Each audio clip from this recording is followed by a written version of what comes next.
창세기, 이제 제가 임기를 끝내는 마당에 이제 새로운 시작하는 말씀을 전하도록 하겠습니다. 창세기 1장 1절부터 5절까지.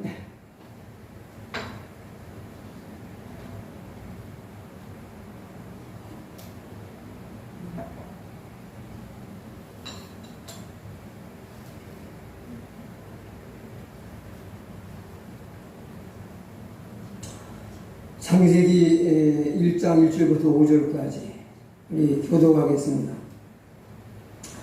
태초에 하나님이 천지를 창조하시니라. 땅이 하늘하고 거하며 바람이 깊음 위에 있고 하나님의 영은 수면 위에 운행하시니라. 하나님이 가라사대 빛이 있으라 하시매 빛이 있었고 그 빛이 하나님이 보시기에 좋았더라. 하나님이 빛과 어두를 나누사.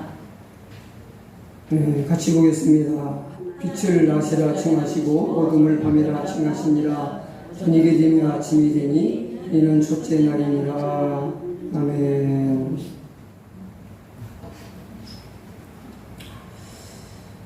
태초에 하나님이라는 이런 제목으로 말씀을 전하도록 하겠습니다.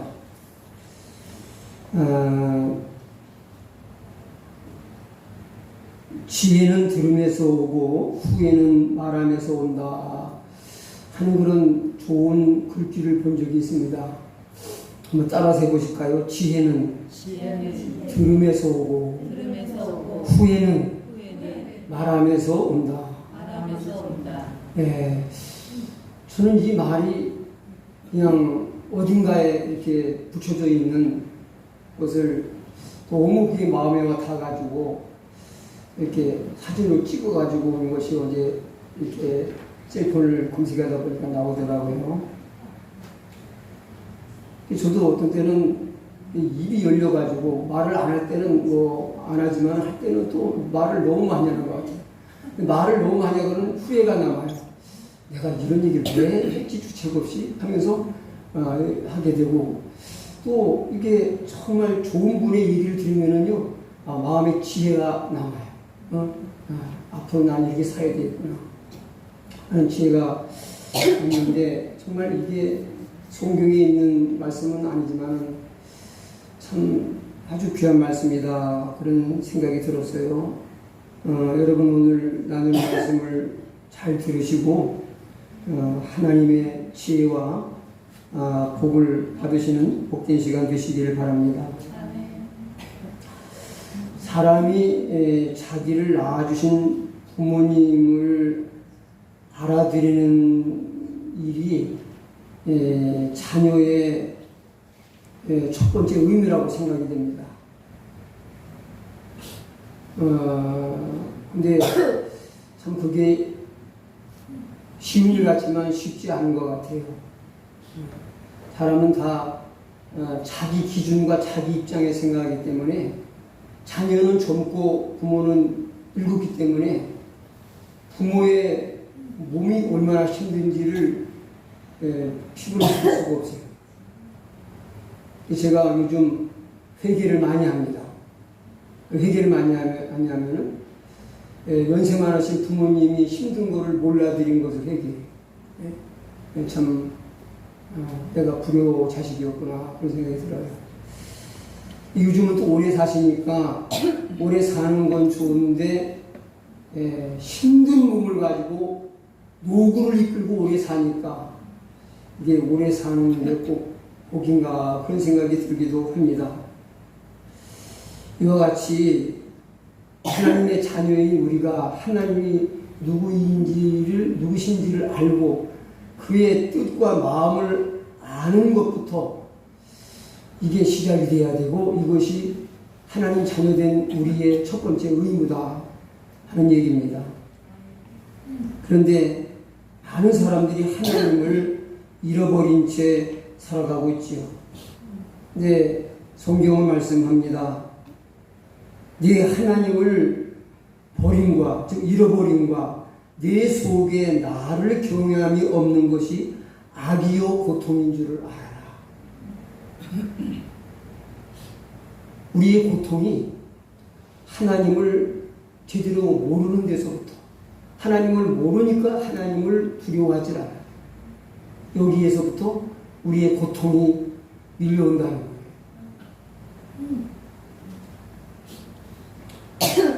자식이 부모를 알려고 하지 않고 외면할 때 불효자가 될 수밖에 없듯이, 하나님을 알지 못하는 사람은 결국 하나님 아버지 앞에 불효자가 될 수밖에 없다는 사실을 우리는 기억하셔야 됩니다.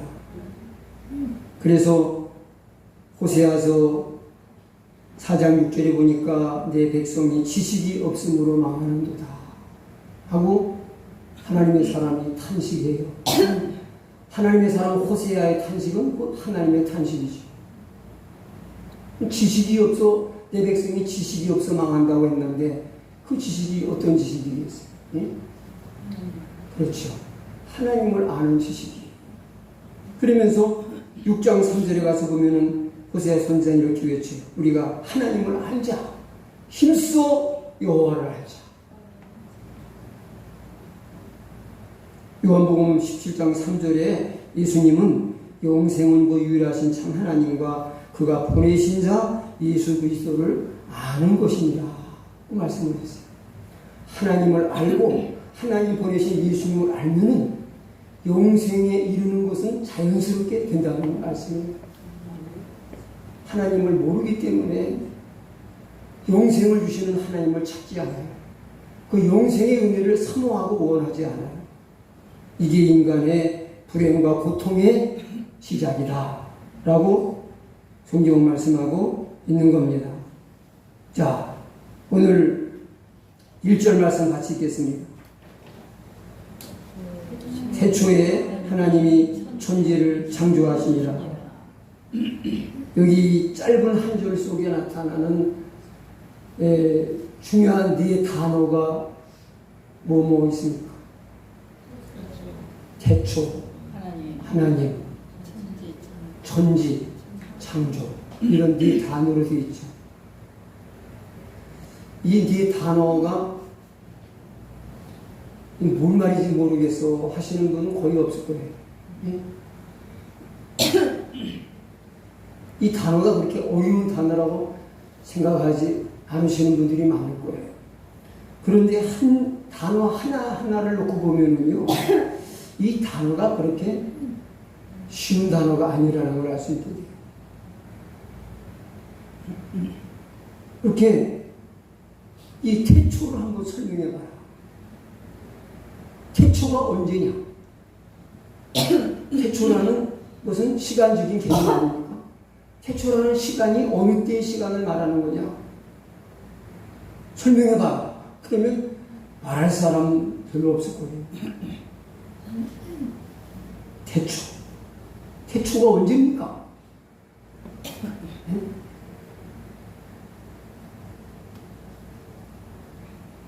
과학 만능의 시대라는 오늘날 또 지식인들이 들끓는 이런 세상에, 이런 현대인들 가운데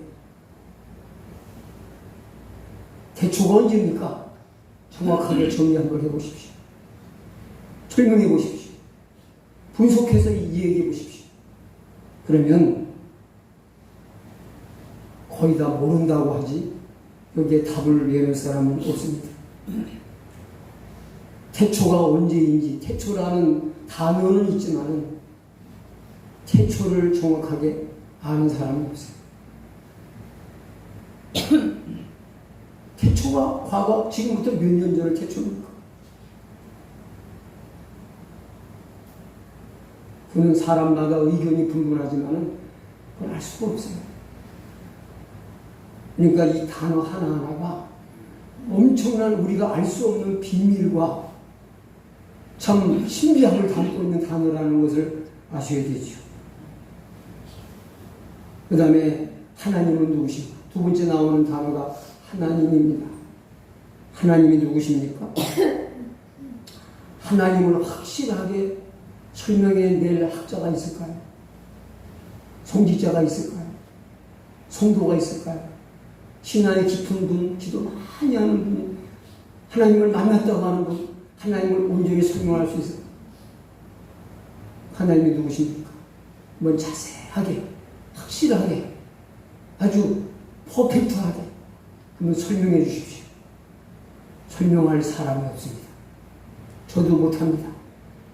제가 못하는데 저보다 더 훌륭한 분들이 많지만 그 어떤 신학자, 어떤 훌륭한 목회자도 하나님을 완벽하게 이해시키고 설명한 사람이 없습니다. 예수님마저도 하나님 아버지 뜻을 다 하신 것 같지 모르실 것 같아요. 겟세마네 동산에서 기도를 보면은요, 예수님, 아들 되시는 예수님도 하나님의 뜻을, 하나님에 대해서 100% 이해하고 계시던 것 같지는 않아 보여요.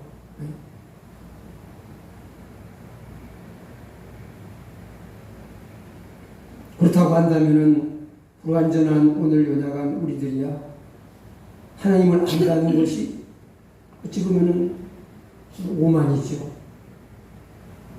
하나님을 완전하게 아는 사람은 이 세상 어디에도 없습니다.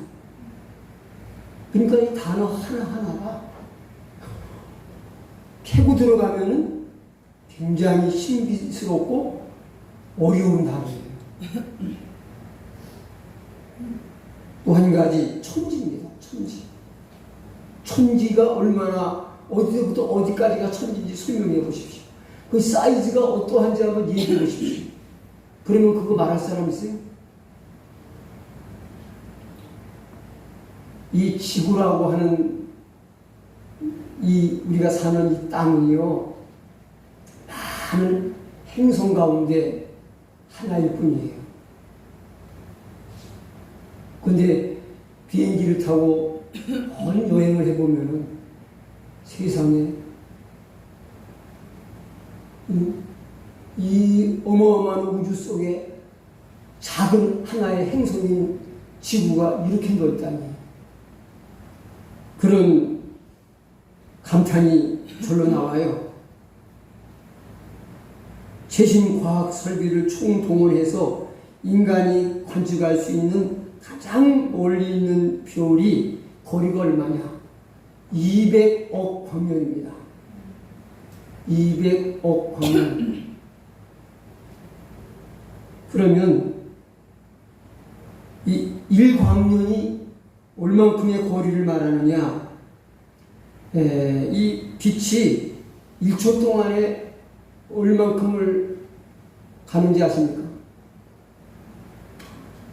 30만 킬로를 갑니다. 빛이 1초에 깨끗한 동안에. 그런데 1초에 30만 킬로를 갈 수 있는 게 빛의 속도라고 그러잖아요. 빠른 거를 빛의 속도. 제일 빠른 속도가 빛의 속도예요. 그런데 빛의 속도로 1년 갈 수 있는 거리가 1광년이에요. 그러니까 200억 광년이면은 우리 제 머리로는 이거는 그래서 천문학적인 숫자라고 그러는 겁니다. 이 땅에서는 그런 숫자를 쓸 필요가 없어요. 근데 천문학적인 숫자는 그 별의 거리 이런 거를 말할 때 주로 사용하죠. 우리가 킬로미터 이거로는 계산이 안 나와요.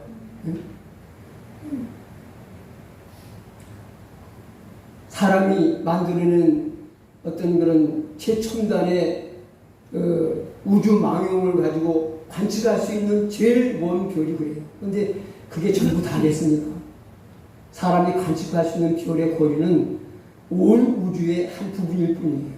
그러니까 이 하나님이 지은 천지라고 하는 이거를요, 이건 뭐 어떻게 누구도 표현해낼 수가 없어요.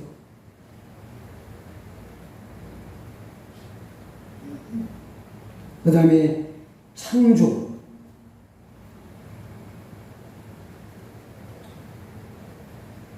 창조는 무에서 유를 만들어내는 능력입니다. 아무것도 없는 가운데서. 사람에게는 창조의 능력이 있을까요? 네?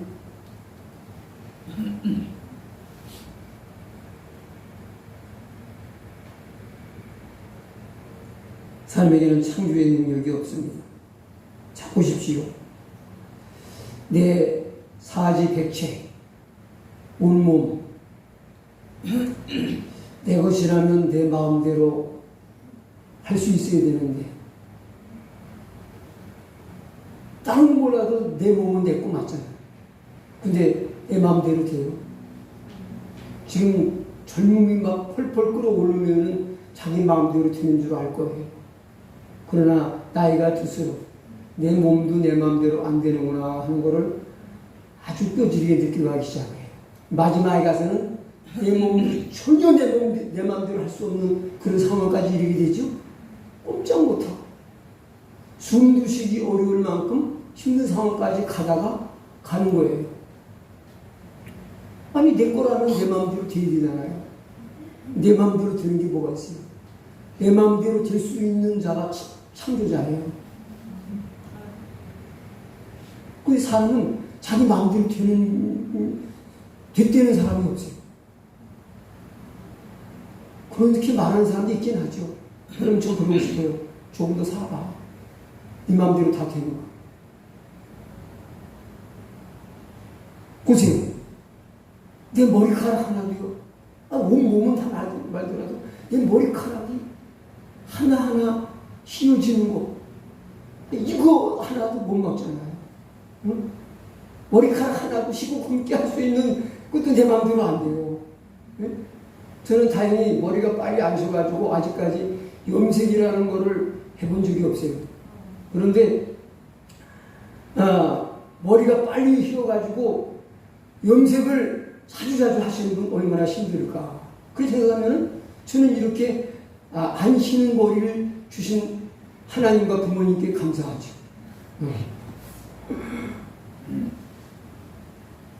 그런데 개치가 하나하나 드러나는 거는 뭐 어떻게 막을 수가 없어요. 내 건데 머리카락 하나도 내 마음대로 안 돼. 왜 그렇습니까? 사람은 창조자가 아니기 때문에 아무것도 할 수가 없는 거예요. 내 몸인 내 몸 작은 부분 하나도 내 마음대로 할 수가 없는 거예요.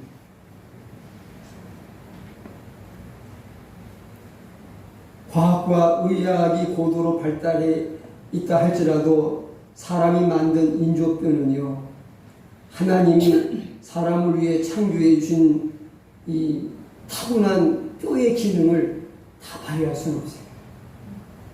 인공뼈를 이제 인공 관절이나 이런 거를 삽입해서 관절 수술도 하고 하죠. 그런데 그리로 피가 흐르게 할 수 있어요. 피가 흐름으로써 내 몸하고 하나가 완전히 될 수 있어요. 안 돼요. 그러다 보면은 그거 수술한 분들 얘기가 불편하고 힘들다는 거예요. 네? 내 뼈 넣고 있는 거하고 만든 뼈 넣는 거하고 다르죠. 기능이 같잖아요. 같을 수가 없어요. 또 마음만 먹으면 못 만들 것이 없다고 하는 현대 과학도 인간의 생명이라고 성경이 말씀하는 피를 한 방울도 만들지 못해요. 아무리 과학 만능을 부르짖고 과학의 힘을 믿고 교만하고 하나님을 부정하는 사람들이 들끓고 있지만은, 그러나 생명과 관련된 가장 기초적인 것들을 못 만들어요. 신기하죠. 사람처럼 서빙도 하고 돈 계산도 하고 별거 다 해요. 열심히 만들어내요. 난 참 이해가 안 돼요. 열심히 만들어서 계속 사람이 하던 거를 기계로 대체하면서 일자리가 없다고 지금 한탄하고 일자리 창출해낸다고 해요. 아니 일자리를 줄구는 일을 계속하면서 일자리를 어디서 만들어내? 하늘에서 따와, 별에서 달에서 따와, 일자리를. 앞으로 운행 직원들도 보면은 제가 아주 운행 직원들이 참 좀 뭐 그분들을 나쁘다고 할 수는 없지만은 어쨌든 그래요. 근데 제가 그러다가 좀 안 됐을 생각이 들어요. 당신들도 그 자리를 언제까지 지킬지 난 참 모르겠다.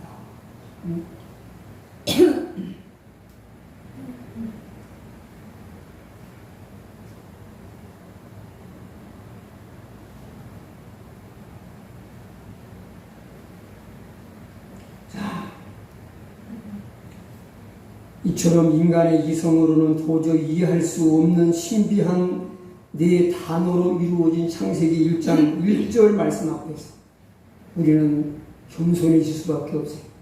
그렇죠? 이 네 단어에 대해서 확실히 이해하고 내가 확실하게 설명할 수 있는 것이 한 개도 없어요. 내가 이 말씀을 듣다 보니까 내가 성경의 시작인 이 첫 번째 단어도 가지고 내가 처음 설교를 하는 것 같아요. 근데 사실은 창세기 1장 1절을 못 믿으면은 성경 다음부터 다 믿을 수가 없어요. 아주 틀려요. 복음을 이해하고 받아들이는 것은 창세기 1장 1절을 확실하게 믿을 때에 다른 것도 설명이 가능하고 다른 것도 받아들일 수 있는 거 아닙니까? 그래야 하는 거예요. 굉장히 중요한 거예요. 그러므로 이 말씀, 특히 창세기 1장 1절 말씀은 신앙으로 들어가는 관문이고 믿음의 가장 기초가 되는 거예요. 이 말씀은 우리가 분석하고 따져보고 내가 알아보려고 노력할 그런 대상이 아니라 무조건 믿음으로 받아들여야 할 부분이에요. 그래야 하는 거예요. 이건 누구도 답을 얻지 못한 신비스러운 단어예요. 이건 내가 다 공부한 다음에 예수 믿을게. 그럼 죽을 때까지 못 믿어요. 믿음으로 받아들이는 수밖에 없는 거예요. 성경은 하나님은 이러이러한 증거를 봐라. 하나님이 계신가 안 계신가 하고 설명하지 않아요. 무조건 태초에 하나님이 천지를 창조하신지라 하나님이 살아 계신 것을 기정사실화 하고 말씀을 시작하고 있어요. 이거는 여러분 하나님이 계시다 안 계시다 이걸 따지는 것은 하나님께 지음받은 피조물로서 이건 엄청난 이거는 불경이고 이거는 죄예요. 그래야 한 거예요. 자녀된 자가 내 부모가 진짜 계신가 안 계신가 따져보고 내가 부모를 믿겠다고 그러면 이게 참 부모가 볼 때 이거 어이가 없는 일 아니에요? 그래야 한 거예요. 따져볼 게 없는 거예요. 부모가 없이 태어난 자녀가 어디 있겠어요? 하나님이 없이 존재하는 생명체가 이 땅에 어떻게 존재할 수 있겠어요?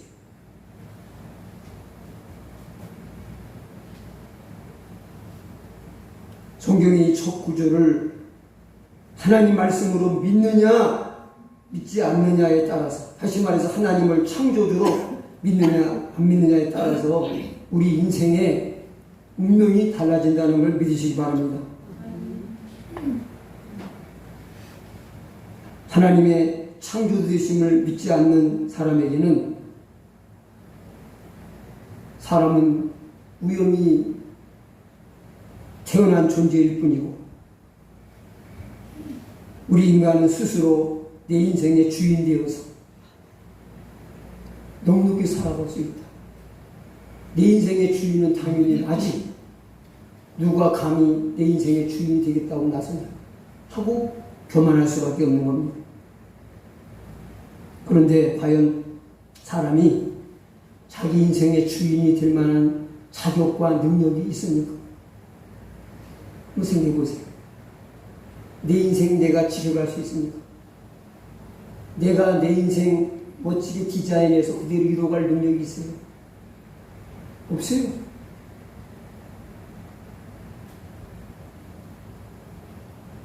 하나님이 나의 창조주가 되심을 믿는다는 것은 하나님이 내 모든 것의 주인 되신다는 것을 믿는다는 얘기이기도 합니다.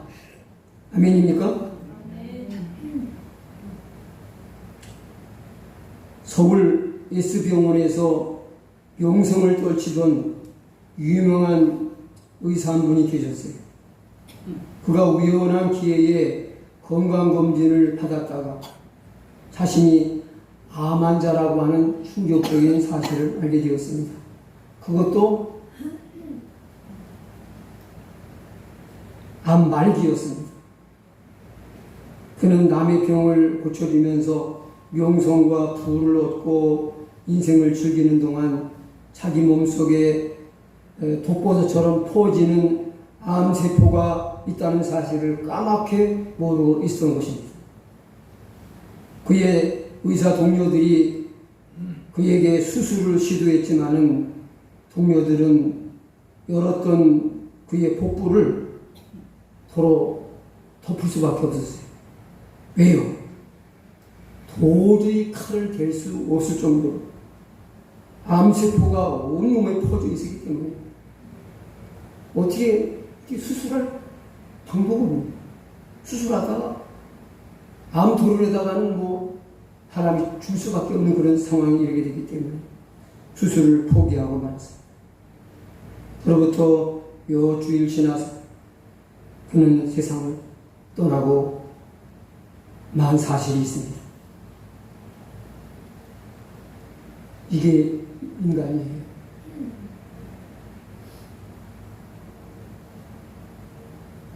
많은 사람들의 병을 치료하고 건강을 되찾는 의사. 자신의 병은 어쩔 수가 없었어요.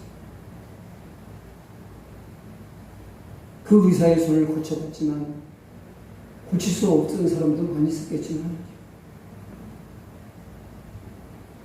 인간이 스스로 자기 인생의 주인이 되기에는 사람은 너무 약해요. 유한해요. 그리고 무기력해요. 저는 그거를 철저히 실험하고 있습니다. 천부의 의지 없어서 손들고 옵니다. 주 나를 외면하시면 나 어디 가리까? 이게 솔직한 고백이에요.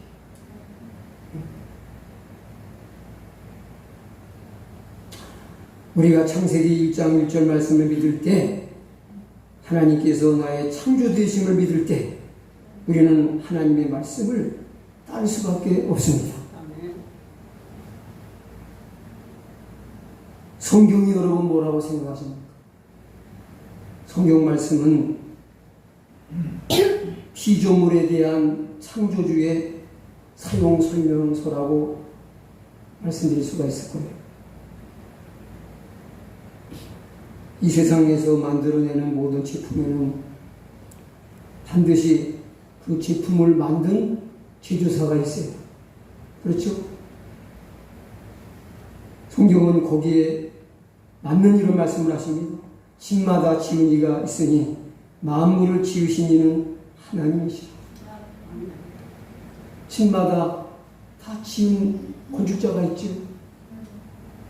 그처럼 이 우주라고 하는 큰 어마어마한 집을 하나님이 지었다.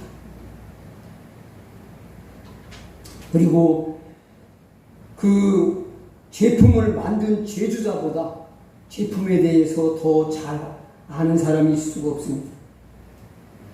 그래서 제조회사에서는 어떤 제품에 대한 사용 설명서를 꼭 첨부를 해요.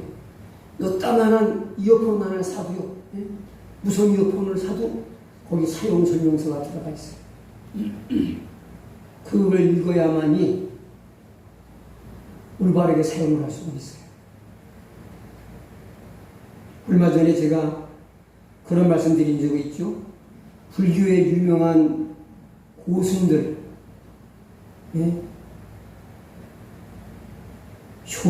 효봉 스님, 송철 스님, 법종 스님, 청담 스님 이런 스님들은 뭐 저는 처음 들어보는 이름도 있지만은 불교인들은 다 알만한 아주 유명한 고승들이신데 이분들의 연세 다 돌아가신 분들이 근데 평균 수명이 77세였어요. 그런데 유명한 목사님들 이제 한경진 목사님, 방지일 목사님, 김창희 목사님, 강원효 목사님 다 소천하신 분들인데 이분들의 소천한 연세를 평균을 내니까 97세였어요. 20년 차이가 나요. 환경적으로 볼 때는 스님들이 더 오래 사시는 게 맞아요. 그래야 뭐예요. 그런데 목사님들이 20년 더 살았다? 답이 안 나와요. 근데 오늘 답이 나왔어요. 그분들은 하나님 자기의 몸에 대해서 하나님이 사용 설명제를 주셨어요. 성경 말씀대로 살면은 오래 살아요. 그러니까 자기의 몸이라는 하나님의 최고의 작품, 최고의 제품을 사용 설명서대로 썼더니 오래 사는 거예요.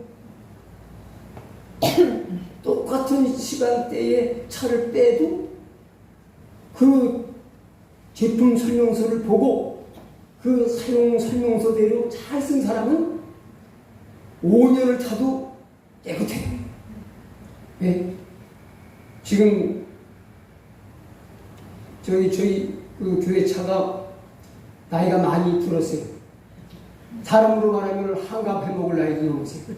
한갑 나이. 그런데 그래도 깨끗해요. 여기 보면은 저보다도 앞에 주인이 지금 대학에 나가시는 분 같아요. 거기 뭐 남아있는 이런 거 보니까 사용 설명서대로 잘 쓴 것 같아요. 그래서 고장도 거의 없이 잘 쓰고 있어요.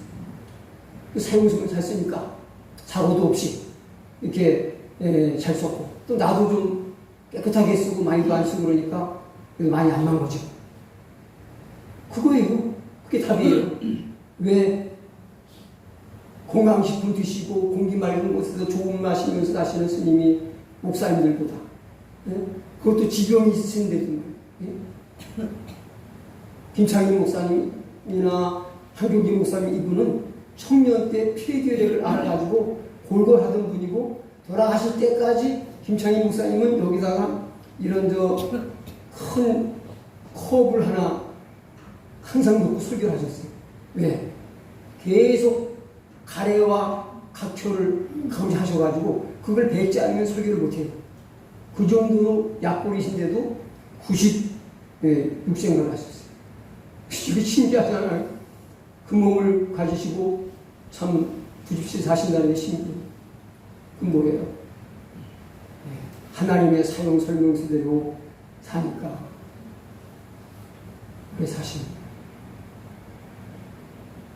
여러분, 하나님의 인생 사용 설명서인 성경 말씀을 가까이 하시고 말씀에 의지하여 살아가시기를 축원합니다. 자, 이제 한 가지만 더 간단히 말씀드리면은 3절입니다.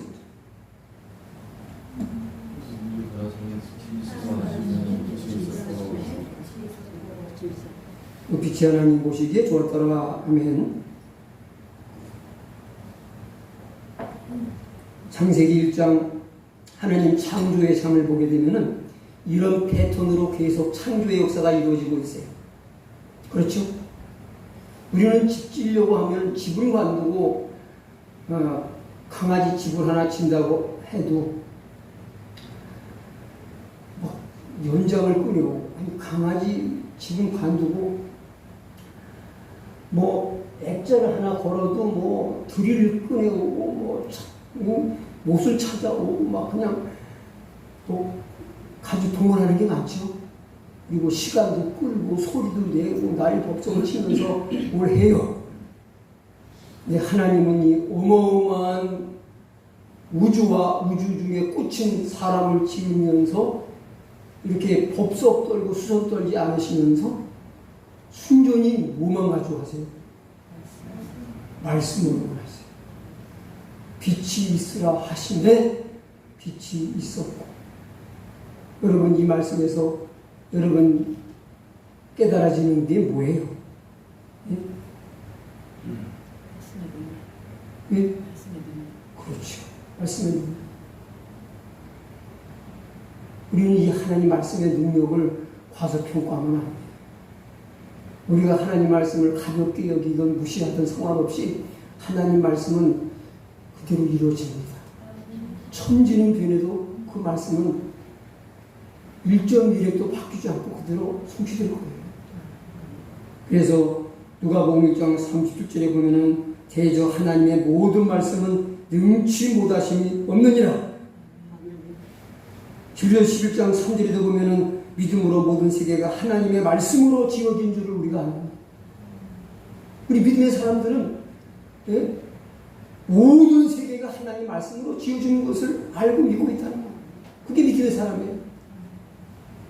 그런데 믿음의 사람이라고 하면서 교회를 열심히 다니면서 여기에 대한 확신이 없는 사람들이 실질적으로 너무 많아요.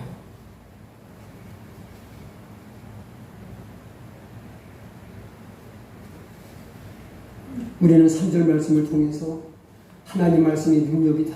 하나님 말씀이 힘이다. 하나님 말씀은 능치 못함이 없다.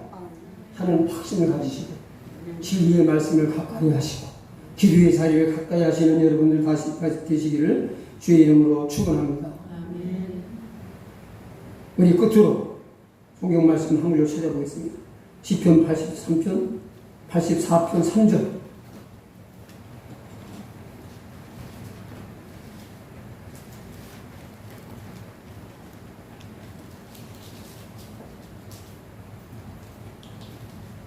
시편 84편 3절입니다. 주의 재단에서 청지도 지짐을 얻고 제비도 새끼줄 보금자리를 얻었나이다. 아멘. 한번 더 읽을까요? 나의 왕 나의 하나님 만군의 여호와여 주의 재단에서 참새도 채집을 얻고 제비도 새끼들 보금자리를 얻었나이다. 아멘. 자, 여기 말씀 속에 두 가지 새가 나옵니다. 네, 참새와 제비가 나오죠. 참새, 제비는 어떤 특징이 있을까요? 뭐 특징을 다 말할 수 없지만은, 예? 작아요. 예? 집을 짓고 산다고요? 까치도 집을 짓고 살고, 까마귀도 집을 짓고 살고, 그 몸집 더 작은 새들이 있어요. 벌새라든지 이런 새는 진짜 큰 벌만 조금. 네. 이거는 우리 저 군사님이 답을 맞히실 줄 알았는데 시골 사는 분들은 이건 알만해요. 시골 안 사는 사람들은 이거 답을 몰라. 성경 그 신학 박사도 이걸 의미를 해석을 못할 수 있어요. 참 이 말씀이 너무 은혜가 되는 거예요. 네? 철새요? 참새는 철새가. 철새가 아니죠, 참새는. 이 참새와 제비는요, 요즘은 그렇지 않아요. 이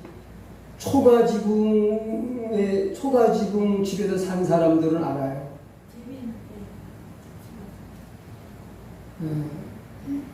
사람이 사는 집에 깃들이는 새.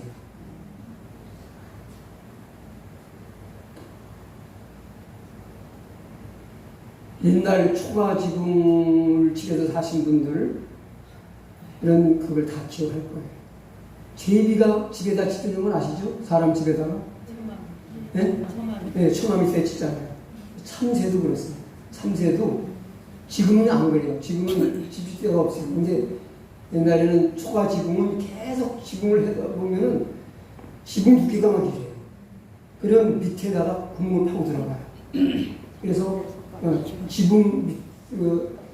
집으로 된 지붕 밑에다가 이렇게 굴처럼 통기를 끼고 거기서 따뜻하죠. 거기. 거기다가 알도 낳고 또 겨울에는 거기 들어가 잠도 자고. 저는 시골 집에 겨울 밤에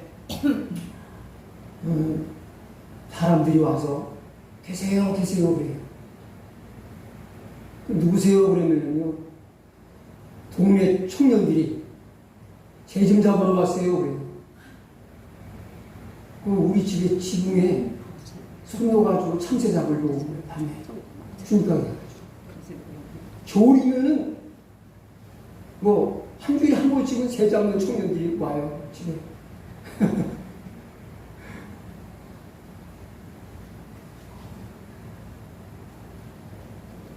여기서 참새와 제비는 우리 하나님을 신뢰하고 의지하고 하나님께 숨으려고 하는 사람을 상징하고요. 여기 주의 제단에 무슨 제비가 둥지를 들고 참새가 들겠어요. 그런데 주의 제단은 뭐냐? 하나님의 그 사람이 사는 집은 하나님의 집인 성전을 말하는 거예요. 하나님의 품을 말하는 거예요. 이해가 되세요? 자, 잘 들어보세요. 근데 제가 이 말씀을 이제 묵상하다가 참 미안한 생각이 들었어요. 새 잡는 거 허락하지 말고. 동네 사람들, 청년들 욕먹었겠죠. 아유, 새 잡는 것도 허락을 안 해. 지금 못했어. 하는 얘기 들었을지 모르지만은. 근데 여러분, 시골 아이들이 다른 새들은 새 집을 찾아다녀요. 제가 어릴 적에 참 새들 앞에 내가 참여하는 마음을 가졌는데, 새를 엄청 많이 죽였어요. 왜냐면 아이들 이 여름철, 이제 초여름부터 이 여름철에 제일 재밌는 게 뭐냐면은 새집 찾아다니는 거예요. 새집 찾아다니면은 새집마다 따고 학친걸 자랑해요. 새집 맡았다. 그래서 새집 맡아놓으면 이제 그게 이제 알을 낳고 알이 부화해서 이제 자라는 걸 계속 몰래 봐요. 그 다음에 이제 내가 키울 수 있겠다 싶으면은 그 새끼를 뺏어오는 거예요. 그래서 그걸 내가 키워보겠다고. 학교 가서 공부를 하면서도 마음이 집에 가 있어. 빨리 가서 새목이 줘야 되는 거예요. 그런데 어미가 물어다 먹이는 모기하고 내가 주는 모기하고 이게 안 맞아서 그랬는지 다 돌아가시더라고요. 그래가지고 새를 그 엄마 피눈물을 흘리게 하고 새를 많이 죽였습니다. 네? 눈물로 참여합니다.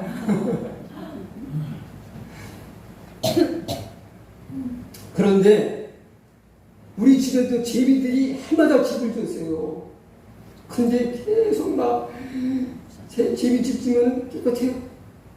새끼들 나가지고 하면은 또 다 대변 볼 때는 싹 돌아 해가지고 다 바깥으로 떨어지게 해. 거기 똥이 쌓이면 안주에 치니까 아주 약었어요.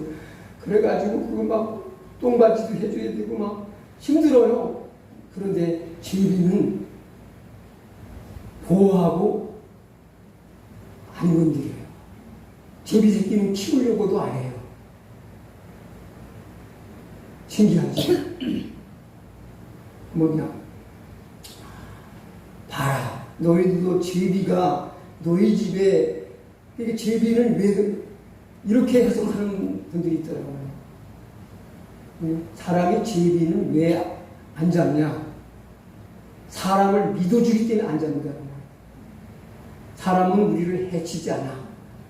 여러분, 새끼는 가장 안전한 곳에다가 낳으려고 하는 겁니다. 어느 동물이든지. 그러니까 뭐예요? 제비는 사람을 너무 믿는 거예요. 그래 한 거예요. 내 새끼를 낳아도 해치지 않을 사람들을 믿는 거예요. 그러니까 제비의 믿음을 좀 가져라 이거예요.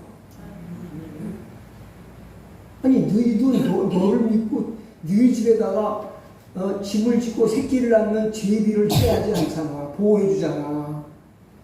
근데 제비처럼 나를 의지하는데 내가 너를 안 보호하겠냐? 너를 안 지키겠냐? 나를 좀 신뢰해. 그 말씀인 거예요. 이해가 되세요? 그러니까 우린 뭐예요? 따라하겠습니다. 제비의 믿음을 가지자. 제비의 믿음을 가지자. 예. 제비 믿음이, 사람을 믿는 믿음이 훌륭해요? 안 훌륭해요? 훌륭해요. 여러분 자녀가 지금 막 태어났어요. 그걸 누구한테 맡기겠어요? 그래 안 그래요? 네? 누구한테 맡길 수가 없지요. 그러니까 내가 키우는 거 아니에요. 그렇죠? 그런데 제비는 사람을 믿고 사람의 집에다가 집을 만들고 알을 낳고 새끼를 부화해서 키워요. 믿고 키워요. 지난해 올해 하면 또 다음에 또 와요. 믿고 또 와요. 그 다음에도 믿고 또 와요. 그 믿음이 변하지 않아요. 지금까지도. 여러분, 제비의 믿음이 얼마나 훌륭해요. 제비가 사람 믿는 것처럼 너 나 믿을 수 없겠니? 라고 말씀합니다. 자, 우리 기도하겠습니다. 하나님 아버지 감사합니다. 오늘도 부족한 종의 두 하나님 입술을 열어서 주님의 귀한 뜻을 기억해 주시니 주여 감사합니다. 오늘 귀한 말씀을 경청하여 마음의 시린 성도들 축복하시고 그들의 삶을 하나님의 은혜로 윤택하게 하시고 은혜로 풍성하게 하시고 영육간에 강건하게 주옵시기를 간절히 빌고 나옵나이다. 우리 온 성도들 이제 살아가는 믿음의 가정에 주님 몸된 교회에 악한 마귀의 모든 시험과 저주와 불행과 고통은 나사렛 예수 그리스도의 이름으로 떠나갈지어다. 나사렛 예수 그리스도의 이름으로 주의 은혜와 평강과 축복이 임할지어다. 건강이 임할지어다. 통통함이 임할지어다. 풍성한 애가 임할지어다. 풍요로움이 임할지어다. 질병과 고통은 치료되고 사라질지어다. 강건할지어다. 주님 영광 받아주시고 성도들을 축복하옵소서. 예수님의 귀하신 이름으로 기도합나이다. 아멘. 우리 찬송하겠습니다. 717번 찬양하고 축도로 예배를 마치겠습니다.